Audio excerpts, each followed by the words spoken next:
Banjara Hills PS పరిధిలో లేటెస్ట్గా 5గురిని arrest చేశారు. ఎందుకంటే వీరంతా అపార్ట్మెంట్లో డ్రగ్స్ తీసుకుంటున్నట్టుగా పోలీసులకు ఇన్ఫర్మేషన్ వచ్చింది. దీంతో వెంటనే వాళ్ళు అక్కడికి రైడింగ్కి వెళ్ళారు. అక్కడికి వెళ్ళేసరికి వారంతా మత్తులు తూగుతున్నారు. ఈ 5గురిలో 3 యువతులు. డ్రగ్స్పై సర్కారు ఉక్కుపాదం మోపుతోంది. మరి వీరికి డ్రగ్స్ ఎక్కడి నుంచి వచ్చాయనే కదా మీ డౌట్. దీనికి సమాధానం తెలుసుకునే పనిలో కాకీలు దిమ్ము తిరిగే విషయాలు తెలిసాయి. వాళ్ళు తీసుకున్నది తెరచాటుగా అమ్మే డ్రగ్స్ కాదు, మెడికల్ షాప్స్లో దొరికే అత్యంత ప్రమాదకరమైన టాబ్లెట్స్, సెడేటివ్స్. అది కూడా వాటిని పౌడర్గా మార్చి మరికొన్ని హైడోస్ టాబ్లెట్స్తో మిక్స్ చేసి సెలైన్లో కలిపి ఆ సొల్యూషన్ శరీరంలోకి ఎక్కించుకుంటున్నారు. ఈ విషయాలు ఇప్పుడు అటు పోలీసులకు ఇటు మమ్మల్ని కూడా కంగారు పెడుతున్నాయి. ప్రభుత్వం డ్రగ్స్పై ఉక్కుపాదం మోపడంతో బాధితులంతా మెడికల్ షాపులపై పడ్డారు. అక్కడ సెడేటివ్ డ్రగ్స్ను ప్రిస్క్రిప్షన్ లేకుండా ఉంటున్నారు, బాడీలోకి ఇంజెక్ట్ చేసుకుంటున్నారు. ప్రస్తుతం ఈ బంజారాహిల్స్ బ్యాచ్ మొత్తం కూడా నైట్రోవర్ట్, ట్రామిడిల్, ట్రైడాల్ టాబ్లెట్స్ వాడుతున్నారు. ఇవన్నీ కూడా సెడేటివ్ డ్రగ్స్. ఇవి మన న్యూరో సిస్టంపై ఎఫెక్ట్ చూపిస్తాయి, మెదడు మీద చూపిస్తాయి. మామూలుగా వీటిని ప్రిస్క్రైబ్ చేయడానికి డాక్టర్స్ 1కి 10 సార్లు ఆలోచిస్తారు. ఎంతో అత్యవసరం అయితే తప్పితే వాటిని వాళ్ళు ప్రిస్క్రైబ్ చేయరు, రాసి కొనుక్కోండి అని ఇవ్వరు. ఎందుకంటే వాటి వల్ల వచ్చే సైడ్ ఎఫెక్ట్స్ చాలా ఉంటాయి. అడిక్ట్ అయిపోతారు వాటికి. అవి లేకపోతే నిద్ర పట్టకపోవడం, వాటికి అడిక్ట్ అయిపోయి ప్రతిరోజు తీసుకోవడం, అది కాస్త అడిక్షన్కి మారి ఒకవేళ అవి దొరకకపోతే పిచ్చి పట్టడం, ఆరోగ్య సమస్యలు రావడం, చనిపోవడం వరకు వెళ్ళే పరిస్థితులు ఉంటాయి.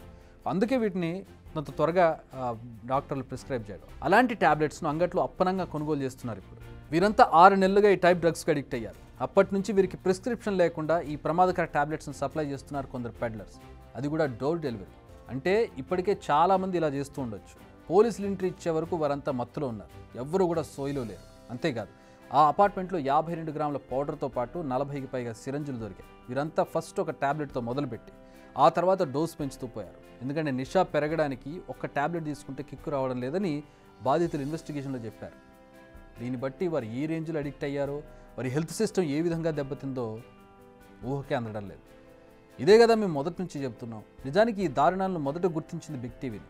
అసలు ఎక్కడెక్కడ ప్రిస్క్రిప్షన్ లేకుండా మందులు అమ్ముతున్న అపోలో కావచ్చు, మెడ్ప్లస్ కావచ్చు, ఇలాంటి ఫార్మసీల భాగవతాలను బయట పెట్టాం. విజువల్స్తో సహా, ప్రూఫ్స్తో సహా బయట పెట్టాం.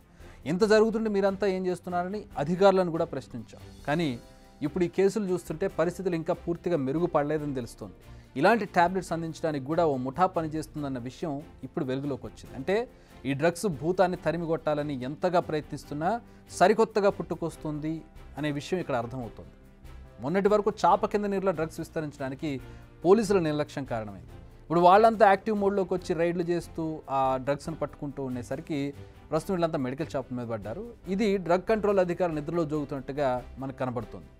ఏది ఎవరికి అమ్మాలో తెలియని వారిని ఫార్మసీలో నియమిస్తున్నా పట్టించుకోవడం లేదు, నిత్యం తనిఖీలు చేయడం లేదు. వీటి పర్యవసానమే ఇప్పుడు ఈ పరిస్థితులకు కారణం. ఒకవేళ అక్కడ ప్రిస్క్రైబ్డ్ మెడిసిన్ అయ్యి ఉంటే, అది ఒకవేళ డాక్టర్ రాసి ఇస్తేనే మేము మెడిసిన్ ఇస్తామని వాళ్ళు చెప్పుంటే, లేదు అక్కడ ఆథరైజ్డ్ మెడికల్ షాప్లో ఆథరైజ్డ్ ఫార్మసిస్ట్ ఉండుంటే, ఈ 2 గనక ఖచ్చితంగా ఫాలో అయ్యి ఉండుంటే వీళ్ళకి ఈరోజు ఈ డ్రగ్స్ దొరుకుండేవి కాదు. ఇలాంటి డ్రగ్స్ అన్ని షెడ్యూల్ H1, షెడ్యూల్ Xలో ఉంటాయి. వీటిని ప్రిస్క్రిప్షన్ లేకుండా అసలు ఇవ్వకూడదు. పరిస్థితి చేయి దాటితే తప్పితే, ఎంతో అవసరం ఉంటే తప్పితే వీటి జోలికి వెళ్ళకూడదు. కానీ ఇప్పుడు ఇంత ఈజీగా మార్కెట్లో దొరకడం, అసలైన డ్రగ్స్ దొరకకపోవడంతో బాధితులంతా వీటిపై ఫోకస్ చేయడం. ఇప్పటికైనా ఈ విషయాన్ని అటు డ్రగ్ కంట్రోల్ అధికారులు కానీ ఇటు ఫార్మసీలు కానీ సీరియస్గా తీసుకుంటాయా లేదా, యువత మత్తులో జోగుతూ వారి ఆరోగ్యాలు దెబ్బతినడానికి ఇంకా కారణం అవుతారనేది వాళ్ళే తెలుసుకో. బిగ్ టీవీ అవుట్లుక్ కథనాలు నచ్చితే వెంటనే బిగ్ టీవీ ఛానల్ ను సబ్స్క్రైబ్ చేయండి.